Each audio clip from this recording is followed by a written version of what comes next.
जय हिंद दोस्तों। तो आज हम लोग बात करेंगे कुछ लाइंस और कुछ देशों के बीच मतलब बॉर्डर पे खींची गई लाइन और कुछ नहर और 2-3 ठो जलप्रपात के बारे में। ठीक है, तो आइए हम लोग शुरू करते हैं पहले जलप्रपात। ठीक है,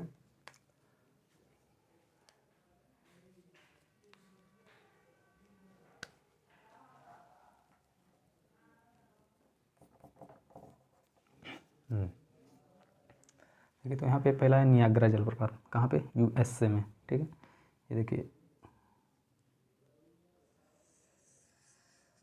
ये यूएसए हो गया। इधर से इधर थोड़ा सा यहाँ से ऐसे थोड़ा नक्शा थोड़ा बनाने में गड़बड़ी हो गई है। ठीक है, इधर थोड़ा ऐसे उल्टा रहेगा तो मैक्सिको अच्छे से समझ में आएगा। ठीक है, तो ये कनाडा, यूएसए, मैक्सिको, इधर कहीं पनामा है। ठीक, इधर और भी देश हैं। ठीक, छोटे छोटे। यहीं पे वेनेजुएला। ठीक, यहाँ पे वेनेजुएला। यूएसए में कौन सी है? तो एक नियाग्रा जलप्रपात है। ठीक, क्या है? नियाग्रा जलप्रपात है। ठीक, नियाग्रा जलप्रपात किस नदी पे है? तो सेंट लॉरेंस नदी पे है। ठीक, किस पे? सेंट लॉरेंस नदी पे। नियाग्रा जलप्रपात कहाँ है? सेंट लॉरेंस नदी पे। ठीक, तो नियाग्रा जलप्रपात सेंट लॉरेंस नदी पे कहाँ? यूएसए में। ठीक, अब एक है वेनेजुएला, यहाँ पे है। ठीक, वेनेजुएला में एक नदी है, ओरोनिको नदी। ठीक है, कौन सी नदी है? ओरोनिको नदी। इसकी एक सहायक नदी है कोरोना। ठीक है, ओरोनिको की सहायक नदी है कोरोना। कहाँ? वेनेजुएला में। ठीक, वेनेजुएला में कोरोना नदी है। ठीक, उसी पे है एक जलप्रपात। ठीक है, कौन सा है? एंजिल जलप्रपात। ठीक, कहाँ पे है? यहाँ पे एंजिल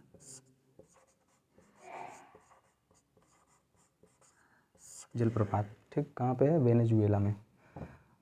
ओरोनिको की सहायक नदी कोरोना पे। ओरोनिको की सहायक नदी कोरोना पे एंजिल जलप्रपात है। कहाँ है? वेनेजुएला में।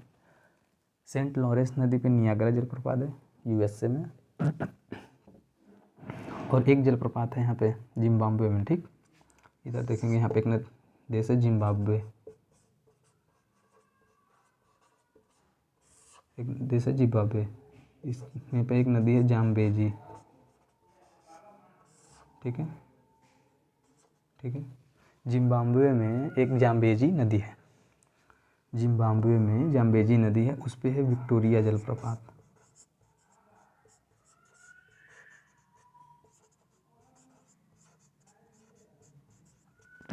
जिम्बाब्वे में जाम्बेजी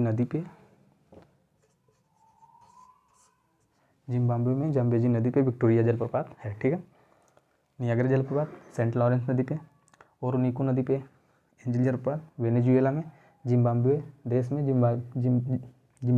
में जाम्बेजी नदी पर विक्टोरिया जलप्रपात है। ठीक, ये 3 ठो जलप्रपात हो गया। ठीक, और भी बहुत सारे जलप्रपात हैं। ठीक, तो अब हम लोग बात करते हैं थोड़ी नहर के बारे में बात कर लेते हैं। ठीक, 3-4 ठो नहर फेमस यहाँ पे देखेंगे एक ठो पनामा नहर है। ठीक, पनामा नहर पनामा देश को बीच से काट के, ठीक, पनामा में एक थोड़ी छोटी सी झील गई हुई है। बहुत छोटा सा देश है पनामा। ठीक है, एक छोटी सी झील गई हुई है, उस झील में से ही ऐसे नाव आती है, यहाँ से ऐसे कटी जाती है, थोड़ा ज़मीन को काट के नहर बना के उसका पास बना दिया गया। ठीक, किसका? इसको जाने के लिए, किसको? नाव को। ठीक है, कार्गो शिप्स हो गई या फिर ऐसे कंटेनर लाद के बड़े बड़े शिप हो गए, तो यहाँ से गुजरते हैं तो इधर जाते हैं। ठीक, अब ऐसे यहाँ से ऐसे बाई रोड ले जाने से कम खर्च पड़ता है इसको यहाँ से ले जाने में। ठीक है, तो इस वजह से इसको काट के बनाया गया। ठीक, जिसकी वजह से पनामा की इकोनॉमी चलती है। ठीक, किसकी वजह से? पनामा नहर से। पनामा में ही है पनामा नहर, किसको काट के बनाया गया? एक ज़मीन को। ठीक है, इसी के बगल में कोस्टारिका देश है। ठीक, कोस्टारिका भी काट के बनाना चाहता था इसका प्रतिद्वंदी नहर, लेकिन वो बना नहीं पाया। क्यों? क्योंकि वहाँ पे पर्वत ज़्यादा है। ठीक, पर्वत को काटना बहुत ही मुश्किल होता है। ठीक है, अब छोटा मोटा पर्वत हो तो कट जाए, लेकिन बहुत बड़ा पर्वत हो तो नहीं कट पाता है। ठीक, इसकी वजह से कोस्टारिका नहीं बना पाया। ठीक, तो केवल एक ही है, कौन सा? पनामा नहर। अब आते हैं हम लोग तो कील नहर है। ठीक, कील नहर कहाँ पे? जर्मनी में। यहाँ पे देखेंगे जर्मनी है। ठीक, तो यहाँ पे कील नहर है एक ठो। कील नहर। कील नहर कहाँ है? जर्मनी में, ठीक। यह एक नेचुरल नहर है, ठीक है, आर्टिफिशियल नहर नहीं है, मैन मेड नहीं है।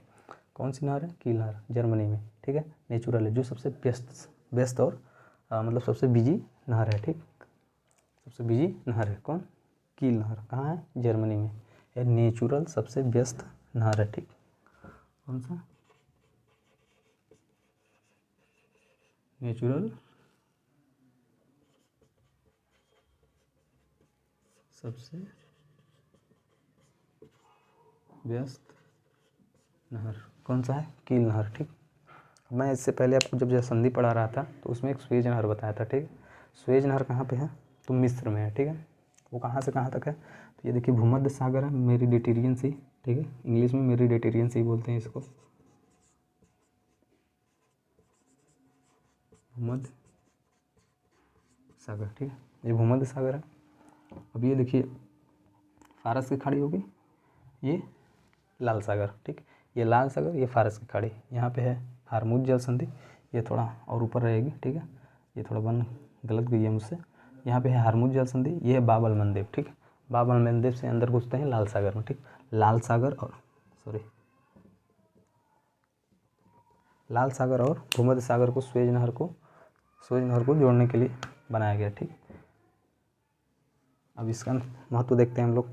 देखिए अगर यहाँ से काट देंगे तो ऐसे ही पहुँच जाएंगे हम लोग यूरोप देश में, ठीक है, यूरोप के कॉन्टिनेंट में, ठीक। अगर ऐसे जाना होता, ऐसे नहीं जाते, तो मान लीजिए हमको जाना होता भारत से, तो यहाँ से ऐसे आते तब ऐसे जाते, ठीक, जिसकी वजह से खर्चा कॉस्ट बहुत ज़्यादा हो जाता, ठीक है, जिसकी वजह से महंगी हो जाती चीज़। अगर हमको मंगाना भी है कोई चीज़ तो बहुत ज़्यादा महंगी हो जाएंगी, ठीक।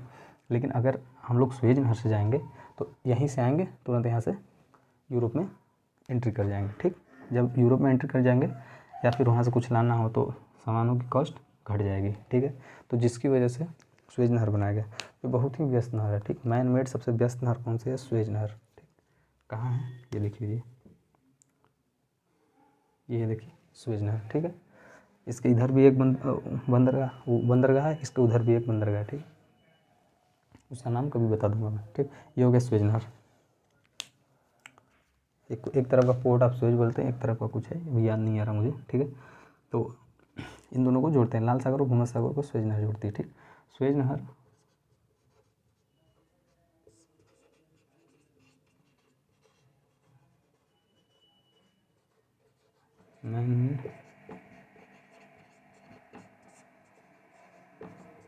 सबसे व्यस्त नहर है। नेचुरल सबसे व्यस्त नहर कील नहर जो जर्मनी में है।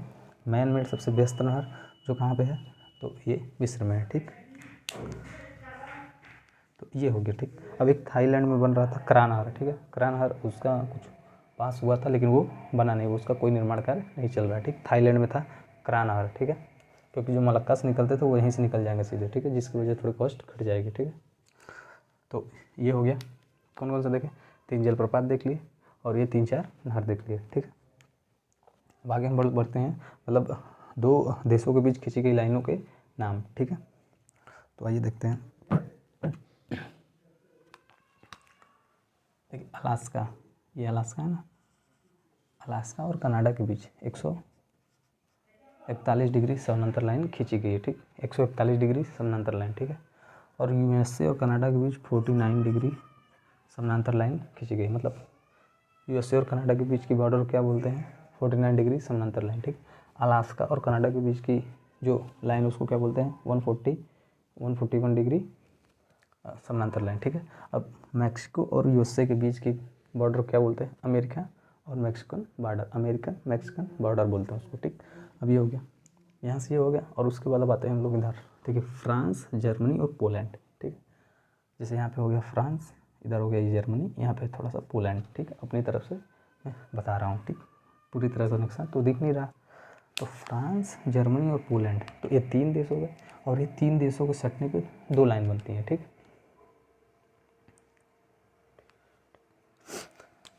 देखिए फ्रांस और जर्मनी जो है, जैसे यहाँ फ्रांस हो गया, इधर जर्मनी हो गई, इधर पोलैंड हो गया, ठीक। तो इसके बीच एक लाइन होगी, मतलब मैं गोला खिंचाऊँ, लेकिन जो बॉर्डर होगी उसको क्या बोलते हैं? जैसे फ्रांस है, ये जर्मनी है, ये पोलैंड है, ठीक। तो फ्रांस और जर्मनी के बीच की जो बॉर्डर होती है उसको क्या बोलते हैं? मैंटिनाग, ठीक। मैंटीनाग बोलते हैं, ठीक। फ्रांस और जर्मनी के बीच की लाइन को बोलते हैं मैंटीनाग, ठीक है। और जर्मनी और पोलैंड के बीच को डेकन्सबर्ग, ठीक है। जर्मनी और पोलैंड के बीच की लाइन को, ये बॉर्डर को क्या बोलते हैं, डेकन्सबर्ग बोलते हैं, ठीक। तो ये हो गए। अब आते हैं हम लोग अपनी साइड में, ठीक। जैसे हम लोग भारत देश से सटे हुए हैं, हम लोग भारत देश में रहते हैं, तो भारत देश से सटा हुआ जैसे पाकिस्तान है, तो पाकिस्तान के विभाजन किसने किया, रेडक्लिफ ने, तो उसका नाम रख दिया रेडक्लिफ लाइन। तो भारत और पाकिस्तान के बीच कौन सी लाइन है, रेडक्लिफ लाइन है, ठीक। तो भारत और पाकिस्तान के बीच रेडक्लिफ लाइन।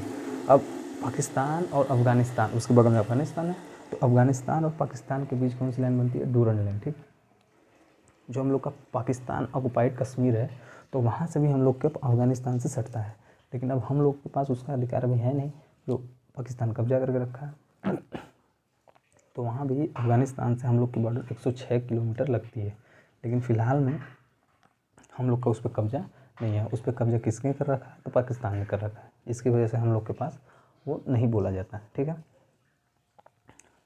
तो इतना हो गया, रेडक्लिफ लाइन और डूरंड लाइन। ऐसे पूछेगा डूरंड लाइन किसके बीच होती है, तो पाकिस्तान और अफगानिस्तान के बीच डूरंड लाइन, ठीक। अच्छा, अब चीन और भारत के बीच, ठीक है, कौन सी लाइन बनती है, मैकमोहन लाइन। कौन सी, McMahon line, LAC, line of actual control. और पाकिस्तान के बीच line of actual control, line of actual control and line of control, ठीक। पाकिस्तान और LOC बोलते हैं, पाकिस्तान और भारत के बीच जो बॉर्डर होती है उसको LOC कहते हैं, ठीक, लाइन ऑफ कंट्रोल। लेकिन चीन और भारत के बीच कौन सी लाइन बनती है, लाइन ऑफ एक्चुअल कंट्रोल, ठीक है।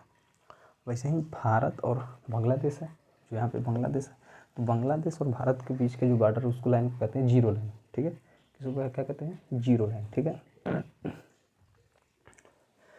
अब ऐसे ही हम लोग देखेंगे आराकान योमा पर्वत है, तो वो एक बॉर्डर बनाता है, वो जस्ट बॉर्डर पे है म्यांमार और भारत के, ठीक है। तो म्यांमार और भारत की सीमा पर है, तो वो आराकान लाइन एक बनाता है, ठीक। और ये हो गया। अब ऐसे ही आता है वियतनाम में, ठीक। तो वियतनाम में एक 17 डिग्री की समानांतर लाइन बनती है यहाँ पे, एक पेनिनसुला है, ठीक है। फ्रेंच ईस्ट इंडिया मतलब फ्रेंच जो है यहाँ पे कब्जा किए थे, ठीक है। तो फ्रेंच कंट्रीज़ बोलते हैं इनको यहाँ पे, जैसे हो गया लाओस, कंबोडिया, वियतनाम, ठीक। तीनों देश पे फ्रांस का कब्जा था, ठीक। फ्रेंच ईस्ट इंडिया कंपनी कहते हैं इसको, ठीक। तो फ्रेंच वाले कब्जा किए थे, तो इसमें एक 17 डिग्री समानांतर लाइन है, ठीक। कौन सी है, 17 डिग्री समानांतर लाइन है, ठीक। ऐसे कोरिया में आ जाइए, तो कोरिया में 38 डिग्री समानांतर लाइन, ठीक। 38 डिग्री समानांतर लाइन, ठीक। कहाँ पे, कोरियाई प्रायद्वीप पे, ठीक। ये किसके बीच में है 38 डिग्री, तो उत्तरी कोरिया और दक्षिणी कोरिया के बीच में है। किसके बीच में, उत्तरी और दक्षिणी कोरिया के बीच में है। ये वियतनाम में पहले था, अब नहीं है, ठीक। जब वियतनाम पहले अलग था तो उसमें 17 डिग्री का लाइन खींचा गया था, जब हो ची मिन्ह इनको एक कर दिए, जब इनका संगठन हो गया तो ये लाइन ख़त्म हो गई, ठीक है। पहले थी, अब नहीं है। तो ये इतना हो गया, ठीक है। पहले हम लोग देख लेते हैं क्या क्या पढ़ें। 140 degree, 49 degree American Mexican border, ठीक है। फिर उसके बाद आते हैं हम लोग इधर मैंटीनाग, डेकन्सबर्ग। फिर उसके बाद आ गया यहाँ 17 डिग्री समानांतर, रेडक्लिफ, मैकमोहन, जीरो, डूरंड, ठीक है। और उसके बाद आराकान लाइन, फिर उसके बाद 38 डिग्री आराकान लाइन उसको कहते हैं, ठीक। जो भारत और म्यांमार की सीमा पे पर्वत है उसको आराकान लाइन कहते हैं, ठीक। अब यहाँ पर 38 डिग्री समानांतर लाइन है कोरियाई प्रायद्वीप पे, किसको अलग करता है, तो 38 डिग्री समानांतर लाइन उत्तरी कोरिया और दक्षिणी कोरिया को अलग करता है, ठीक है। तो इस तरीके से हम लोग का टॉपिक इतना हो गया, ठीक है। तो आज के लिए बस इतना ही है, ठीक है। तो यहीं पर क्लास एंड करते हैं और मिलते हैं नेक्स्ट क्लास में। जय हिंद।